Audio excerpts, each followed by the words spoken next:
Welcome to the Alcohol Free Life podcast, brought to you by thesoberclub.com.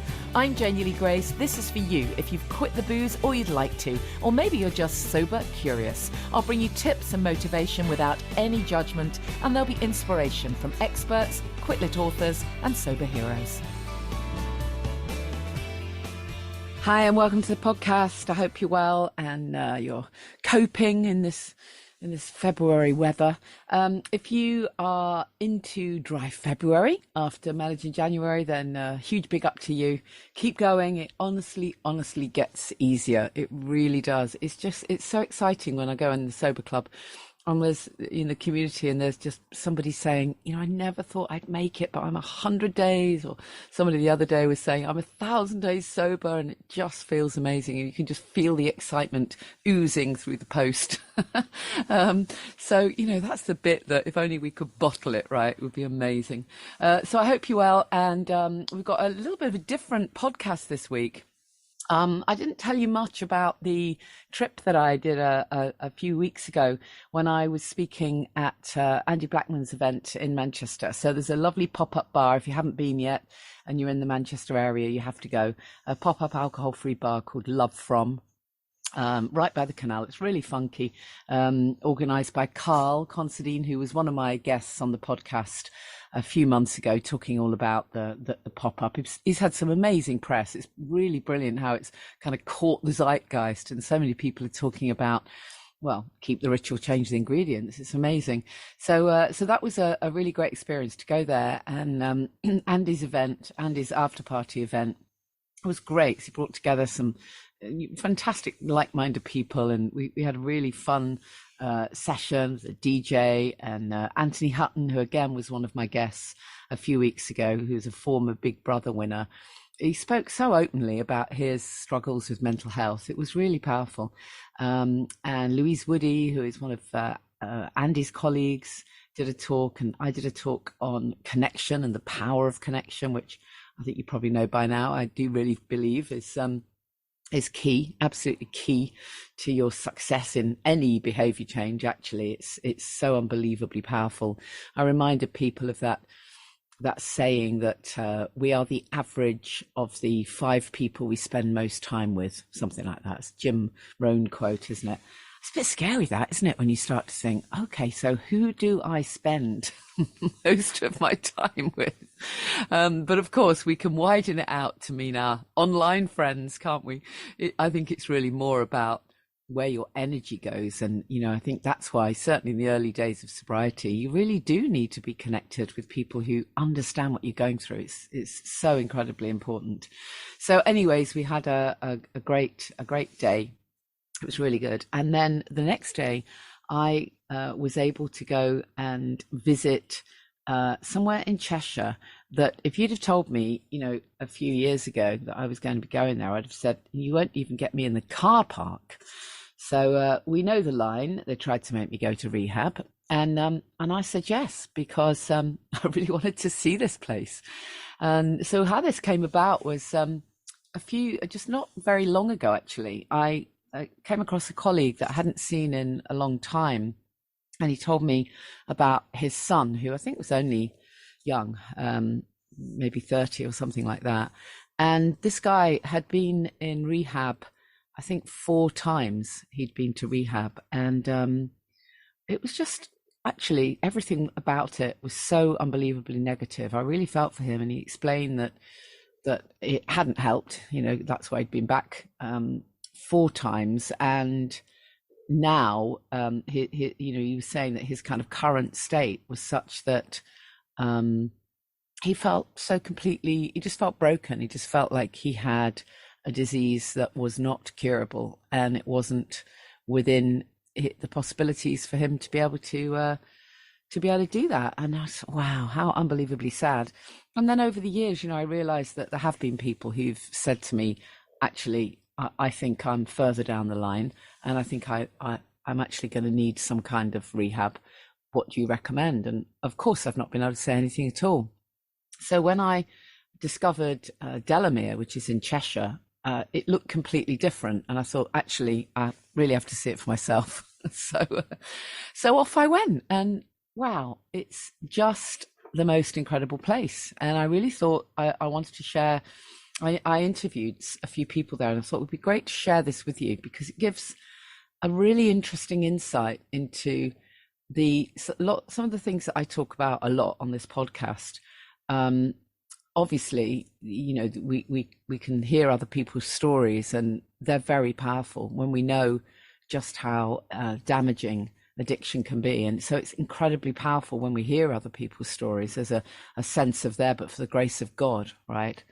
But I also think it links really well with so much of what I talk about on this podcast, which is about empowerment and about how, through looking at the holistic picture, we can focus on the life we want. We can focus on the future. And incredibly, that's exactly what Delamere does. They have a totally holistic approach. I was absolutely amazed. I was really, really impressed when I found that, not only is it a beautiful building, much more like a hotel, but that they incorporate, it's not based on 12 steps. They incorporate all kinds of really interesting modalities, mindfulness, trauma work. They have yoga sessions, they do breath work, they get out into nature. It's in a beautiful setting. They even, wait for it, do equine therapy. And I don't know how many of you have come across that. It's really fascinating. What an incredible thing to offer. There's something very powerful about horses, which you'll get to hear in the interview I did. And then to top it all, I discovered that they also include family constellations. Wow. I mean, most of you know how much of a fan I am about family constellations, because it kind of, it's a difficult modality to explain, but it really sits beneath so much of what goes on for us with our limiting beliefs and our entanglements, So I was really, really impressed. And I thought, I'm going to share this with you guys. There's some fascinating stuff going on here. So I thought I'd start by sharing with you a chat with Martin Preston, who is the founder and the CEO, such an inspirational guy. And then we'll hear from Sally and Phil, who are two members of the staff there. Really impressive group of people they have working there. So here's a chance to hear Martin Preston, and followed by Sally, followed by Phil from Delamere. Martin, thank you so much for inviting me here. I'd love to know a bit about your background and how all this all came about. Yeah, well, it's lovely to meet you, Janie. Thank you so much for coming over. My name's Martin. I am a person in recovery myself, so I had my own challenges with alcohol and substances 20 odd years ago. Went through treatment a couple of times and got sober and had a career in another sector for 10 years or so.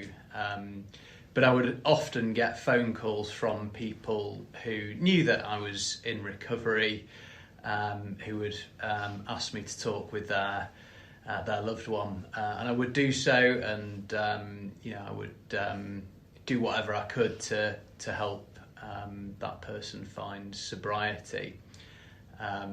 So I was in my 30s. I was working in an advertising agency, and I didn't want my boss's job, and I had a real itch to scratch in terms of helping others and seeing if I could turn that work into a vocation, into a full-time pursuit. So I left my job, and I thought about training to become a counsellor, and I started doing my counselling diploma, and did a lot of research. I went to America. I spent time in America, and just went to meet with anybody who worked in addiction treatment, really, because I knew that, what I experienced in treatment was, on the one hand, it was great. On the other hand, it was quite old-fashioned. It was quite lacking, and I had to stay very active in getting therapy, going on retreats to really try and find what I would call emotional sobriety. So I felt inspired in America, where treatment seemed to be many years ahead of the kind of more traditional Minnesota 12-step model, which is still very prevalent here in the UK. So kind of set about trying to work out how to become a treatment provider, and continued to visit providers across the UK. Probably visited 25, 30 rehab clinics in England. Are there as many as that? Yeah, there are lots. And part of the issue is that services aren't necessarily visible, and it's only at the point where a family or an individual or a workplace are in crisis that they start doing their research. But I go and see these clinics, and the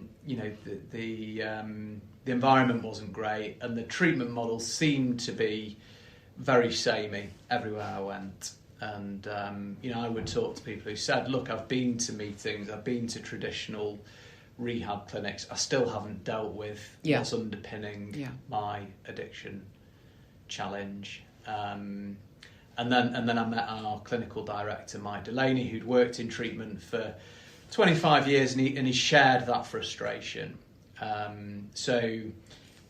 Those kind of initial observations: environment's not great, treatment model often quite prescriptive. Really informed the vision for Delamere. So we knew that it was going to be the slow way to become a treatment provider. We had to find the site, So this is a purpose-built, the only purpose-built one. And what does that really mean, that you really put effort and thought into exactly what was needed for what you wanted to provide? Yeah, I mean, that was so important to us. And this is really about the narrative, isn't it? So, at the point where somebody makes that very courageous, very humble step to kind of hold their hands up and say, "Look, I need a bit of help with this." Yeah. That is to be celebrated. Totally. So when somebody arrives at Delamere, we want them to breathe a sigh of relief and say, "It looks comfortable. Yeah, it looks it's a lovely dignified. Building. It's a beautiful building. It really is. I'm not going to be judged. It's a kind of a home from home."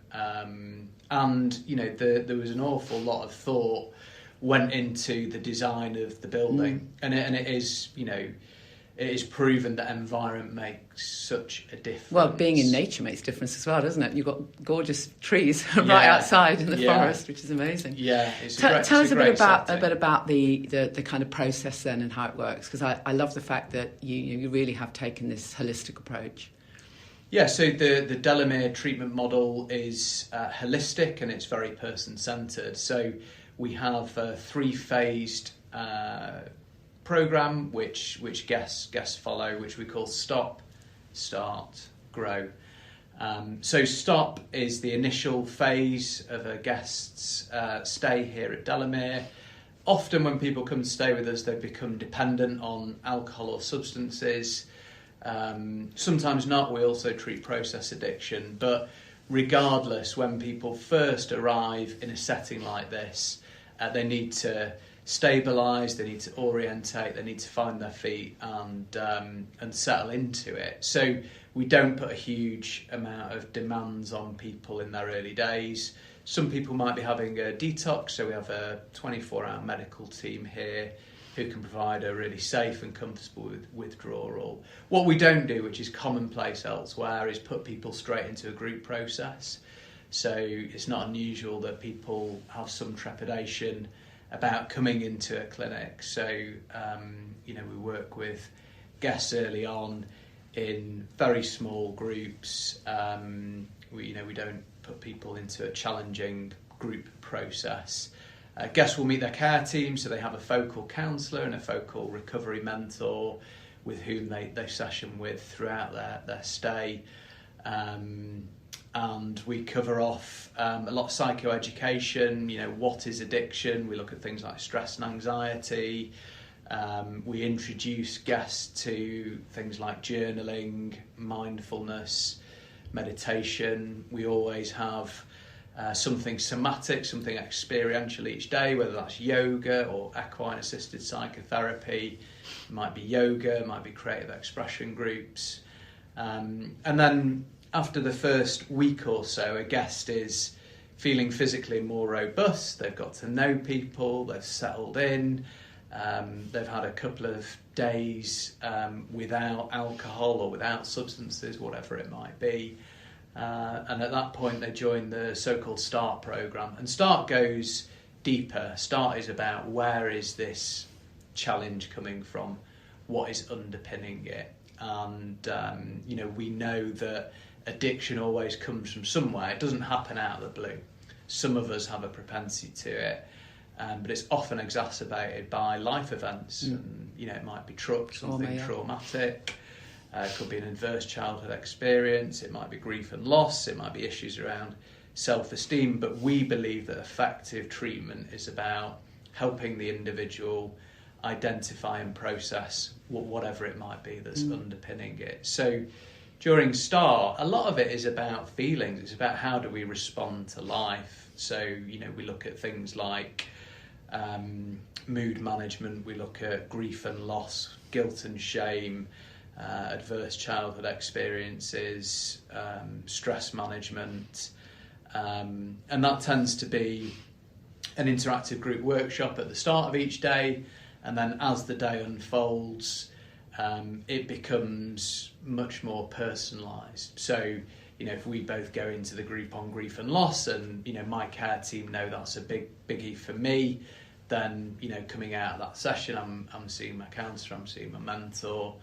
And then, we do a kind of wide variety of activities and exercises to keep it feeling dynamic, feeling interesting. We want this to be an experience for guests. And, talk therapy is great and it absolutely has its role, but, everyone's different and one size doesn't fit all. So, we've had guests that have, had a breakthrough in working with the equine therapy. Yeah, you'll have to tell me a little bit more about that. Out in the field with the horses, or for others it might be that they're able to express whatever it is that they need and want to express really creatively. We definitely have a different approach versus other providers.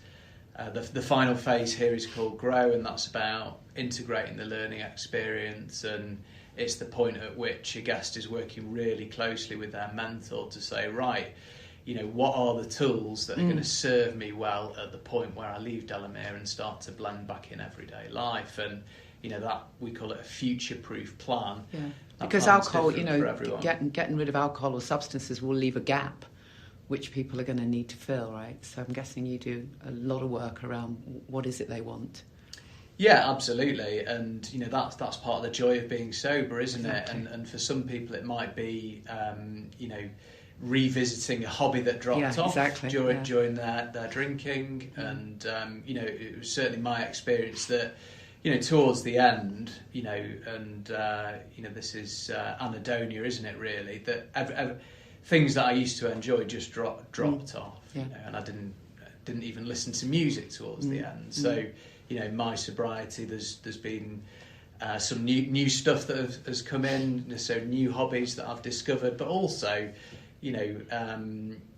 finding joy and pleasure in some of the things that, I just lost sight of when I was drinking. Yeah, totally. I must ask you a bit more about the equine therapy, because obviously that's really unusual and just an amazing thing to offer. Tell us a bit about how that works. Yeah, so Mike Delaney, who's our clinical director, he really pioneered the use of equine-assisted psychotherapy in addiction treatment, and we love it because especially if a guest has been through something very traumatic, it can be the case that they're not ready, they're not able to verbalise whatever it is that happens. So often it becomes about helping to manage the symptoms, and everyone has their own very personal experience of equine assisted psychotherapy, but what most people can identify with is if you visit a horse and you stood stood by a horse, you have to be authentic, you have to be congruent, otherwise the horse will just walk off. So it's a great it's a great experience in that we start with a body scan and a meditation, and then we go and meet the herd, and it's not unusual that individuals will have a connection with a particular horse, and horses become therapy horses because they have their own kind of backstory. So it's often a really powerful experience for people, and it can be the catalyst to them then beginning to unpack, what happened out in the field, what was it that really resonated with me. And some people say, I didn't have a profound breakthrough, but it was great to get out and about and do something different. A lot of guests do, though. A lot of guests really have a connection and an experience that they then are able to explore with their care team here. Yeah, it must be absolutely amazing for you, because you must have seen so much transformation. People just moving on and doing amazing things with their life. It must just be great to know the difference that you're making.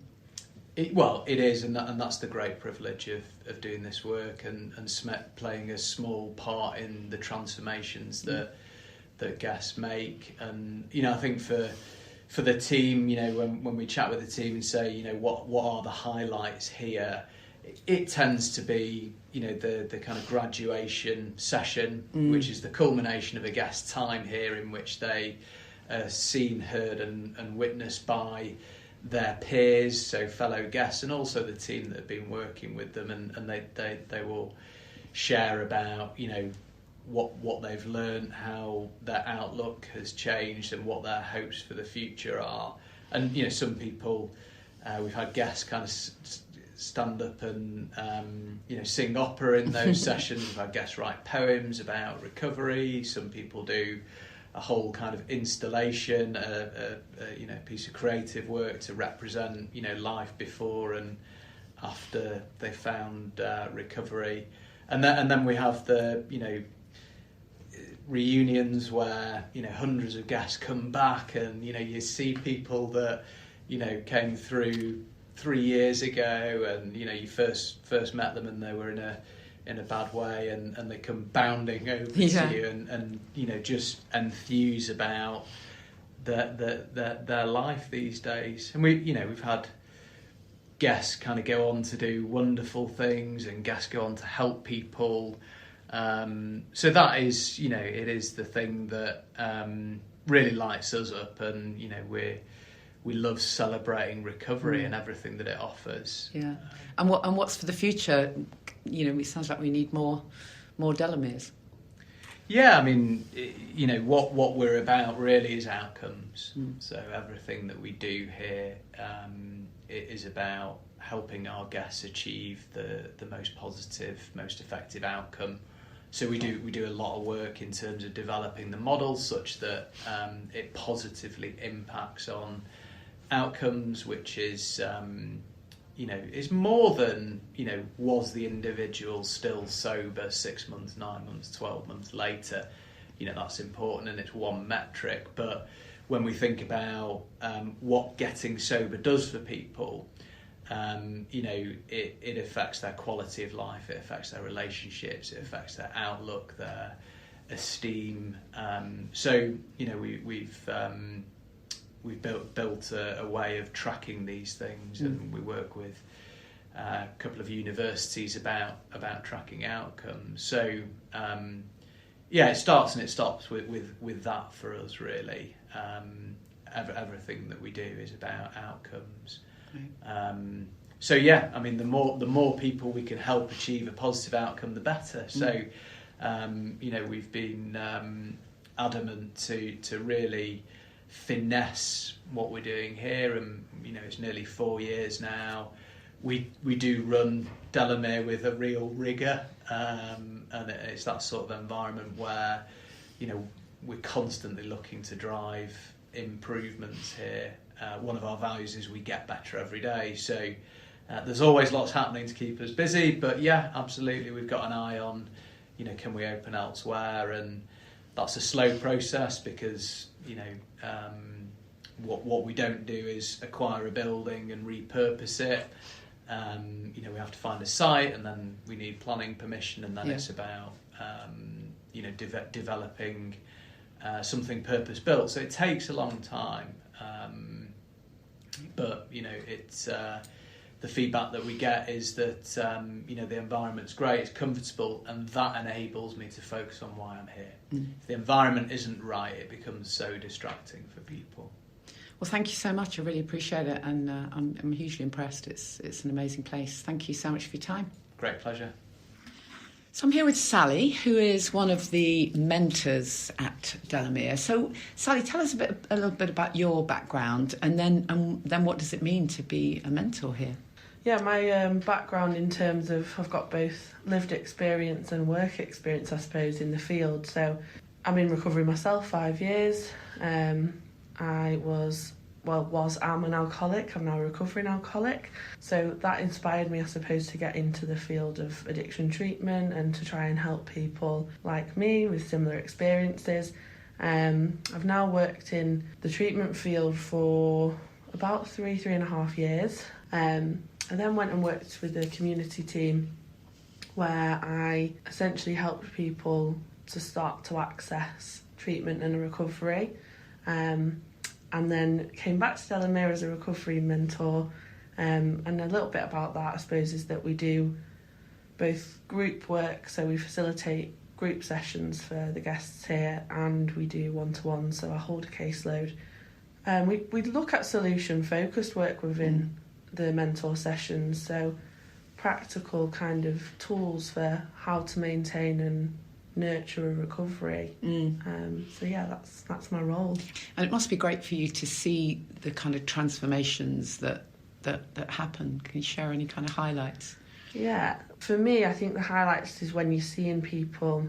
It's bittersweet when people are leaving because you've built a relationship. I can imagine there's a lot of hugging. Yeah, but when you see people leaving and they have like this really solid plan and they have this real assurance that they're going to be okay so long as they do what they've said they're going to do. That actually I came in as I was almost kind of feeling like this broken person, and now I've got this hope and excitement about life beyond Delamere, and so I think the highlight is just that, seeing people leave and them checking in, weeks and months afterwards, telling us, I'm doing great, my life has much improved. And that's great that people come back and share their experiences with you. Yeah, it's one of the lovely things about our aftercare, because living their lives, enjoying life, for some people for the first time in a long time. Yeah, really engaging and partaking in life, in their relationships with their family, and it's lovely.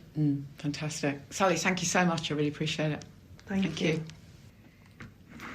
So I'm here with Phil, who is one of the counsellors at Delamere. Hi, Phil, tell us a bit about your story, maybe what brought you here, and what it means to be a counsellor. So in terms of my story, kind of coming here, I'm in recovery myself. I kind of re-qualified as a therapist maybe about 5 years ago, and I decided that I kind of wanted to contribute to the kind of recovery landscape, especially with addiction. And it's really quite wonderful actually to work with people at such an embryonic initial start of a journey of significance, a journey of change, a journey where people are basically kind of coming from what is quite often the lowest moment of their lives, where they're most lost, the most hurt, and, the most fragile as well, and to really kind of support, build them up, hopefully instill hope and a vision that things could be different, and to bring about that change is really quite wonderful, and it's a real privilege. So there would be group work and one-to-one work here, of course.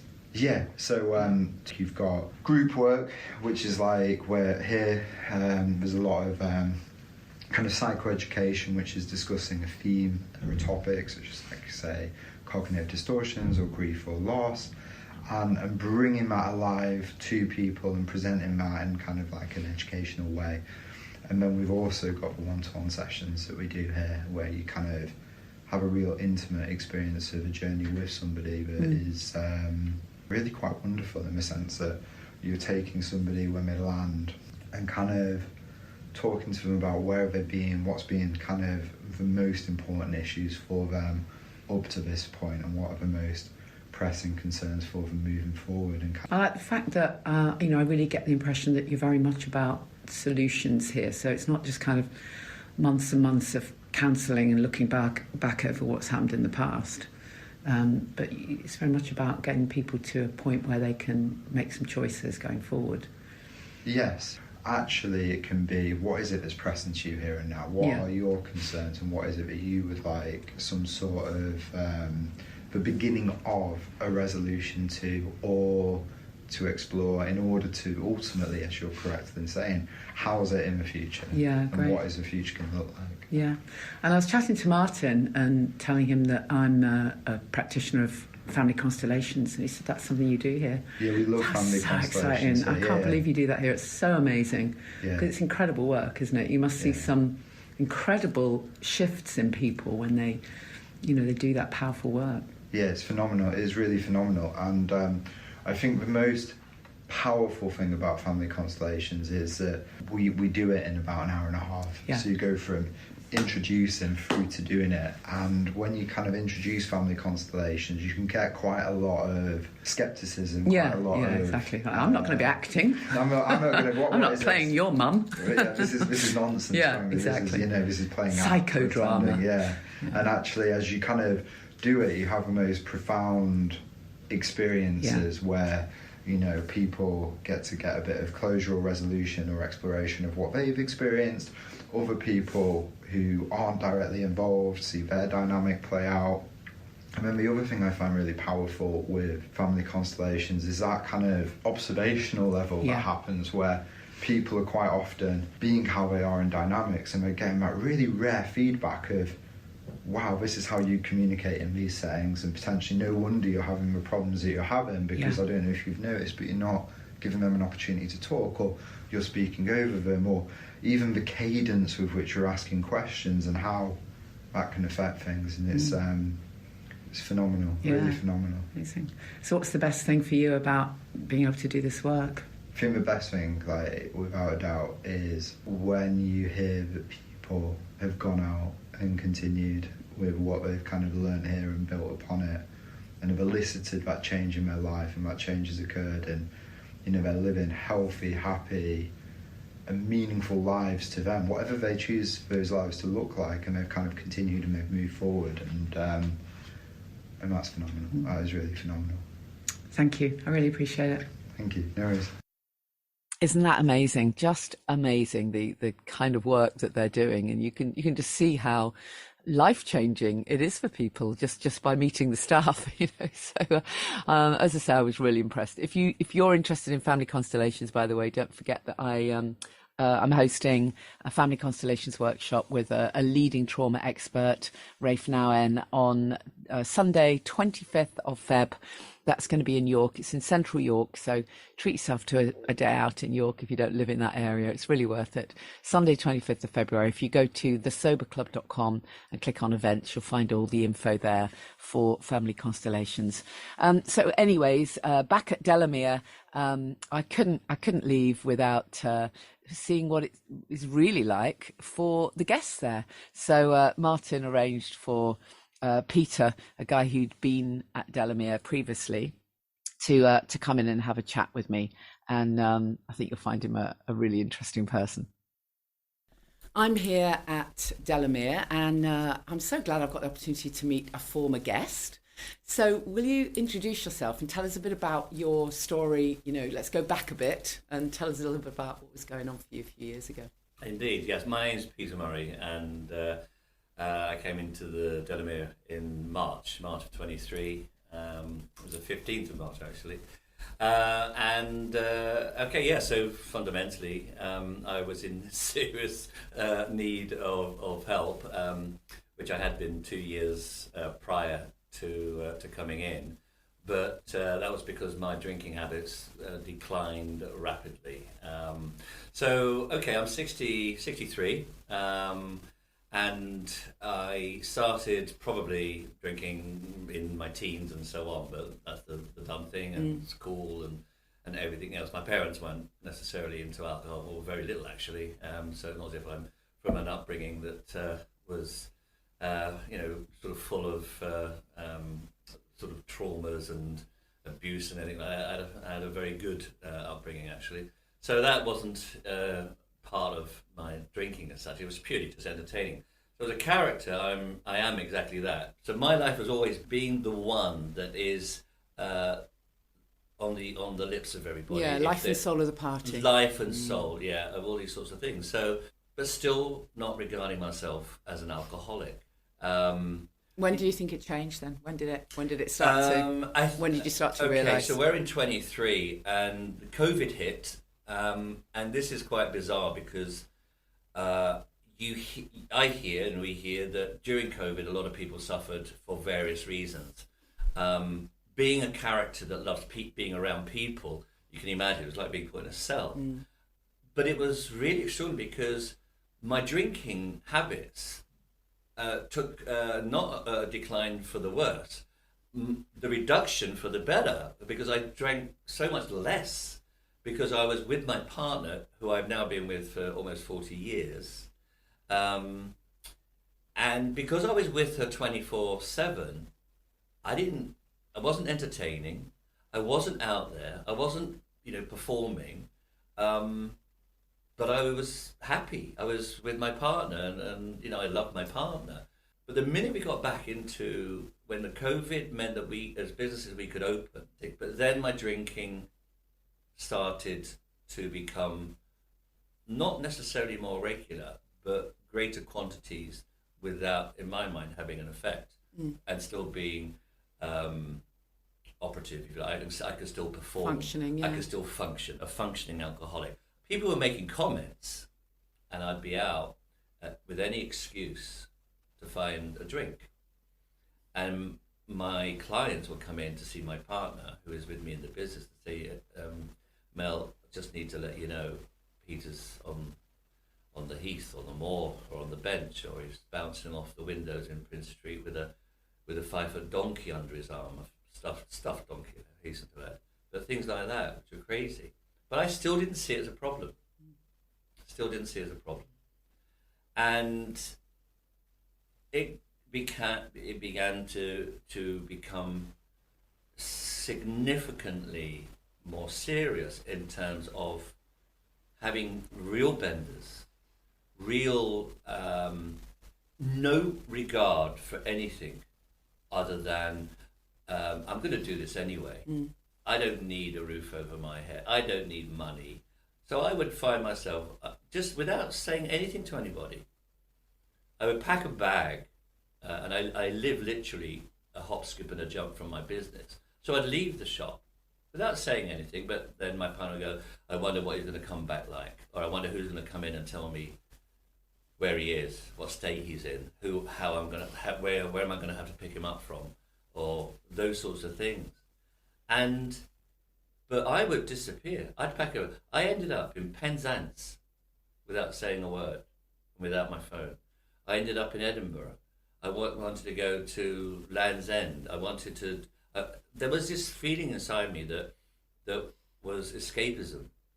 But equally, whilst I was very much, I don't think there was a period over the last, before I came into Delamere on the March 15th, there was a 6-month period, and I know it because I can now look at it because I'm sober, is that there wasn't a day that I did not drink, but it wasn't just that. There wasn't a day that I didn't wake up at 2:00 in the morning and go downstairs to the kitchen and neck half a bottle of red wine, and then do the same at 3:30, and then staying in the spare room with bottles, thinking, great, I'm going to stay in the spare room then, because I knew that there was a litre of gin hidden somewhere. So hiding is a classic. So, my last drink was at 6 a.m. in the spare bedroom of my home with my partner, and it was a half litre of gin, and it took me 15 minutes to drink that half-litre of gin before I got my bag together to come to the Delamere. My partner Mel didn't believe I'd make it, but the world did stop for me, and I found myself at the gates of the Delamere, and that was when I got off and I came in, a complete and utter mess, a wreck, and just about alive. And for 2.5 days in a room here, which is rather lovely actually, by the way, for those who are listening to this, it's gorgeous. And I felt like I was dying in the first 24 hours. I was constantly visited.